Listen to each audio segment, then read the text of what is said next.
What's up, geometry? Thanks for tuning in for another episode of Math with Mullins. Today we're going to look at lesson 6.3, medians and altitudes of triangles. So this is a continuation of the previous lesson, 6.2. So make sure you watch that before trying this one. We're going to use medians to find the centroids of triangles and use altitudes and use those to find the orthocenters of triangles. First thing we want to know is the median and the centroid. What are those first two things? A median of the triangle is a segment from a vertex to the midpoint on the opposite side. And the centroid is the point of concurrency of three medians. So we're going to look at what those look like here on the next slide. So the centroid theorem kind of goes into a little bit more of what we just talked about. Centroid theorem states the centroid of a triangle is 2/3 of the distance from each vertex to the midpoint of the opposite side.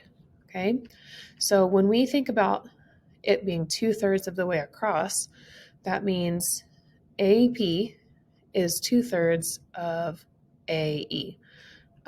So if you want to even think about it, like this is, if you look at AP, this is 2 times as long, and this is only 1 times as long. So it's 2 out of the 3 parts there.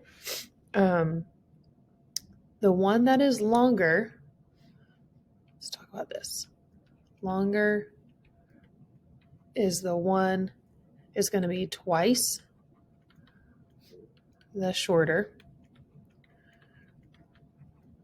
And it's also going to be, the shorter is touching the side.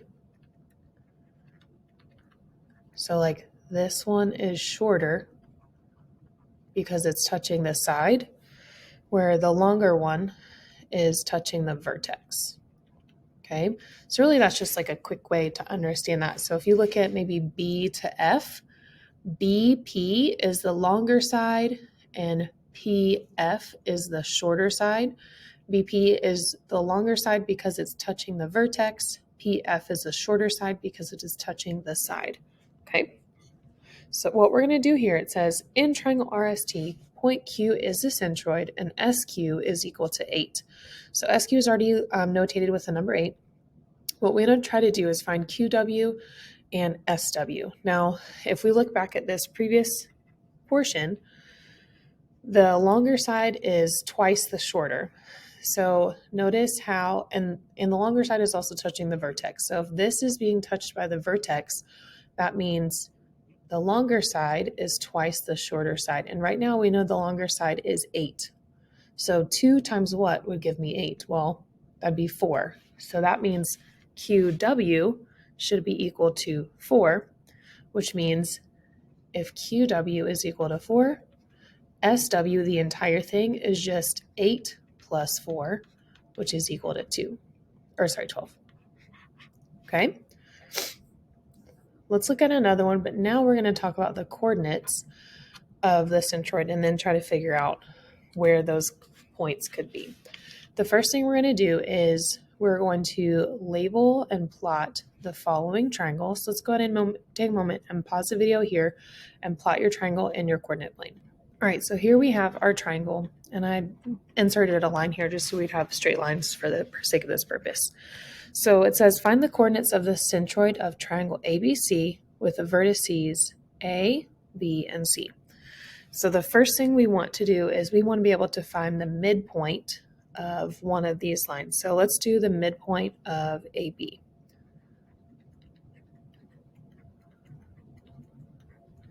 The reason why we want to do that is so we can actually find the correct perpendicular bisector. This one's going to be hard to do, find the midpoint because it's not on a straight line either vertically or horizontally. So A is 0, 4, and B is -4, -2. So you're going to add those together. 0 plus -4 is -4. -4 divided by 2 is -2. And 4 plus -2 is 2, and 2 divided by 2 is 1. So the midpoint of AB is -2, 1, which is right here. Okay, I'm going to go and label that M, just so we know the midpoint. This one, I just chose it because it is also horizontal to letter C. And other ones, you could do that as well, but that's what's going to be helpful of it. What we're going to do now is we're going to think about from M to C, we can maybe start talking about that centroid, the 2/3 of a way. So this entire length from MC is 9 units, okay? So that means whatever we choose, the longer side, which has to be starting at point C and end up somewhere, has to be twice as big as the smaller side, which would be starting at point M. One way you could do that is look at maybe setting up, putting it that 9 units and separating it into thirds. So finding 1/3 of 9. 1/3 of 9 is 3. So the centroid would be 3 away from M. Okay, so 1, 2, 3. So it looks like the centroid could be at 1, 1. Now, let's maybe name the centroid point P, because that's what it says in our centroid theorem image. If centroid is at here, so that means from M to P is 3 units, and from P to C is 6 units. And is that true based on what we saw up here? The longer side is twice as long as the shorter side? Yes. This was 3 units. This will be 6 units. Okay. You could still find the midpoint of BC and do that same thing. I just chose the midpoint of AB because it looked like it would match up with C better, and it did. But if you found the midpoint of BC, you would get some decimals there, but you could still use that to help you find your centroid as well. Okay. All right. Let's go ahead and look at an application question. And this is just applying what we know about centroids. There are 3 paths through a triangular park. Each path goes from the midpoint of one edge to the opposite corner. So that's going to be like your shorter side to longer side. And the paths meet at point P, which is also going to be your centroid. Find PS and PC when SC is 2,100 feet. So the total line is 2,100 feet. So you want to think about what is 1/3 of 2,100. 1/3 of 2,100 is going to be 700. So PS would have to be 700, but PC would have to be twice that amount, and that would have to be 1,400. Okay, let's talk about the next one. We have TC and BC when BT is 1,000 feet. Okay, with this one, which is right over here, TC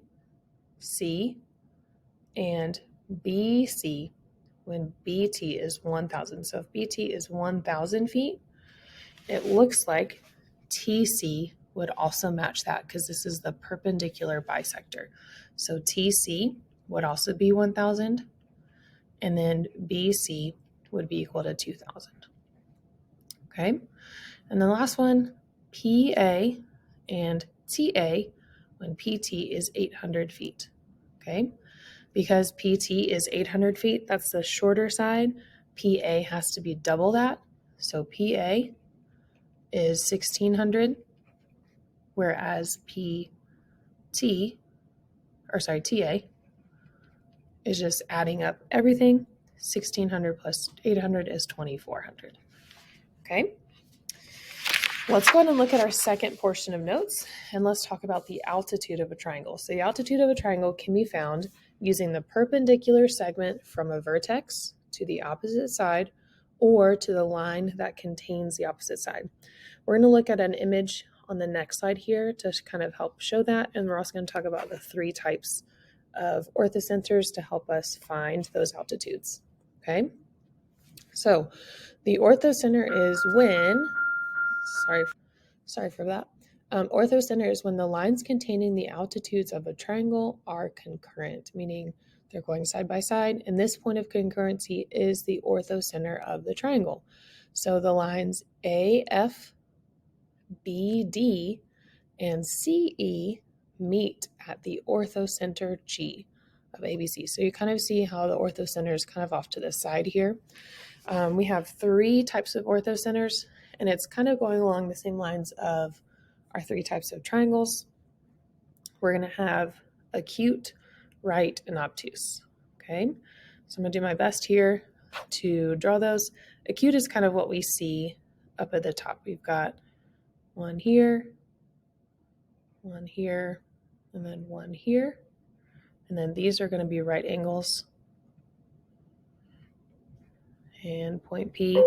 So this is called acute because P is inside triangle. Okay. You will also see some right triangles.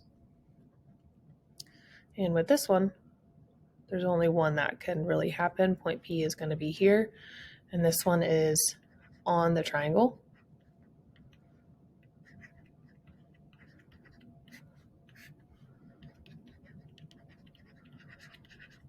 And then you're going to have one that's considered obtuse. So you draw your obtuse angle first.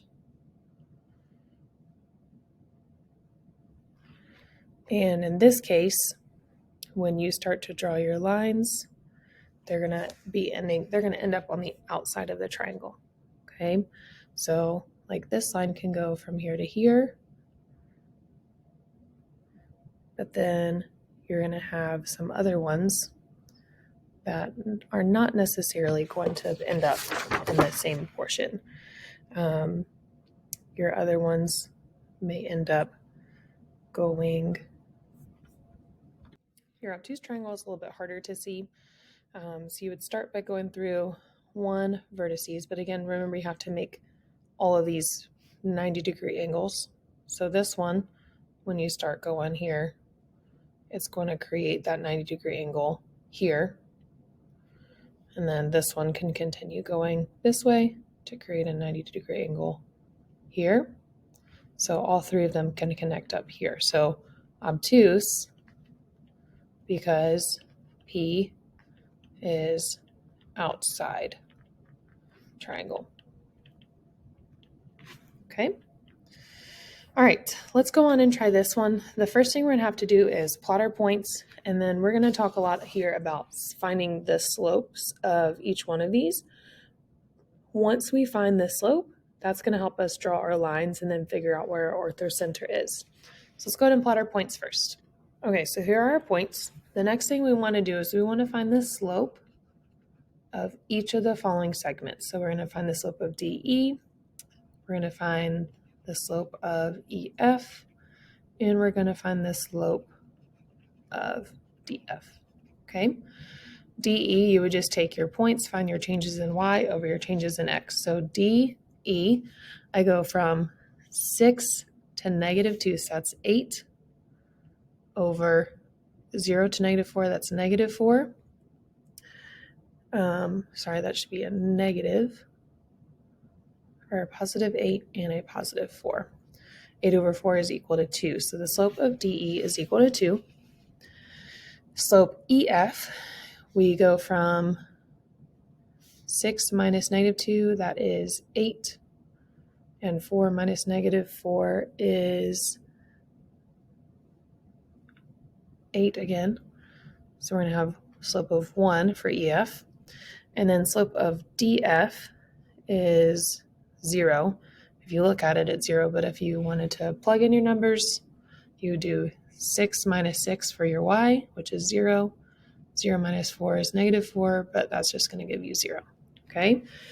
So in order to do your orthocenter, we have to talk about the perpendicular slope. So these are your regular slopes. Now let's figure out and convert to perpendicular slopes.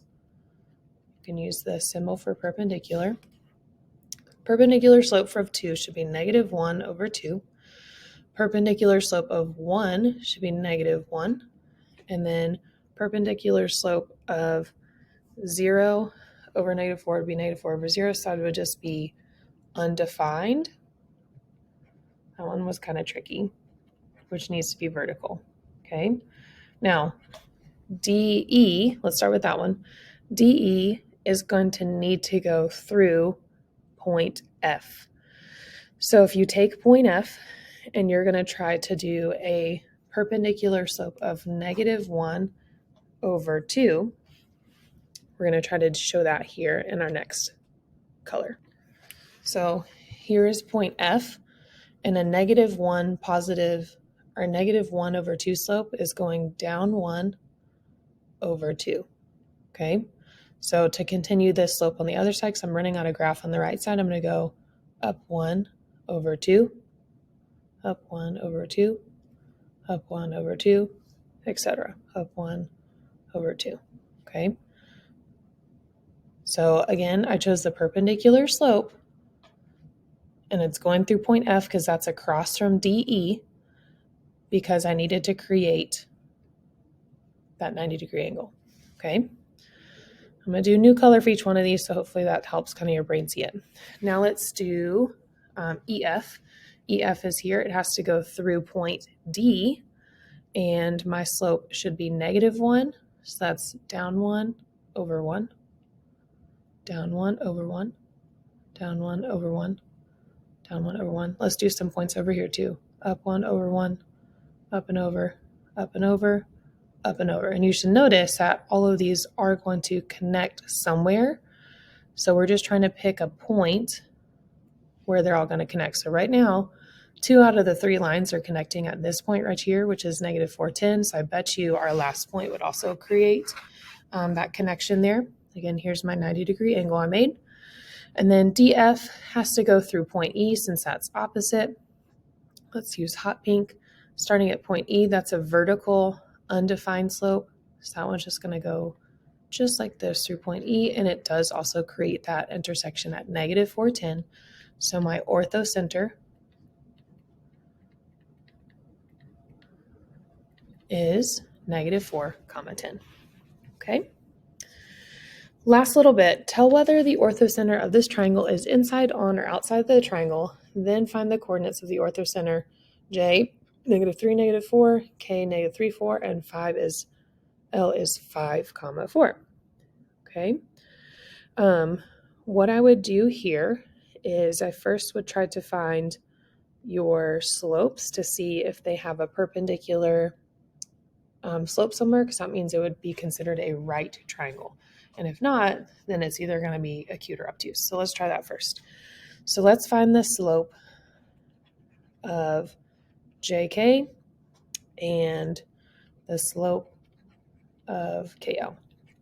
So JK, I need my change in Y over my change in X. So J to K, -4 minus 4 over -3 minus 3. I'm going to get -8. Excuse me, that's minus -3 over 0. So this is an undefined slope, which means it's vertical. So hopefully if they're perpendicular, this one would be 0 over -8. KL, I'm going to do 4 minus 4 over 5 minus -3, which, look at that, 0 over 8. So this one is slope 0, and they are perpendicular. So this must be a right triangle. And since it's a right triangle, the orthocenter will be on triangle.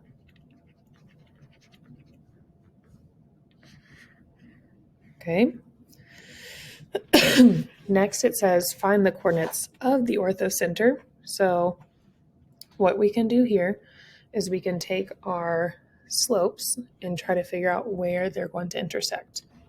So the first thing I'm going to do is just choose a point. I'm going to choose point L.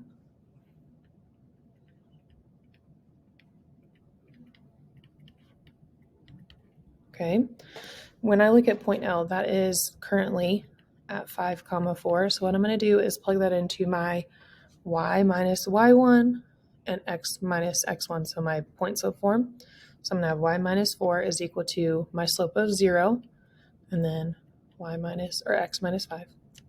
Okay, I'm going to get y minus 4 is equal to 0, so that's just y is equal to 4. Okay, so that's one of my lines. And then if I take my y is equal to 4, I can then plug it into slope-intercept form. Just to repeat here, I wanted the perpendicular slope of undefined, which would be equal to 0. So that's why I plugged it in 0 through my point slope form. And I chose L because L would be across from JK. So KL is going to be across from point J. So I'm going to choose point J. The perpendicular slope is going to be -8 over 0 for this one, because KL's slope is 0, which this is now an undefined slope.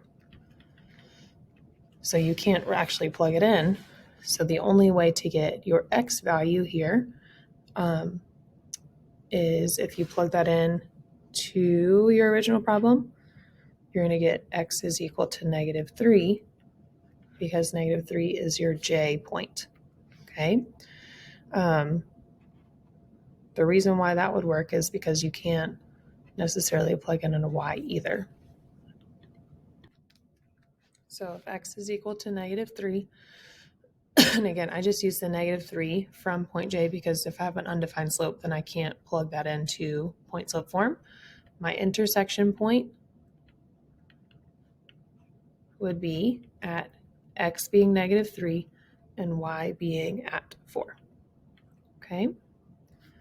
That is going to conclude our notes today on 6.3. Thanks so much for tuning in.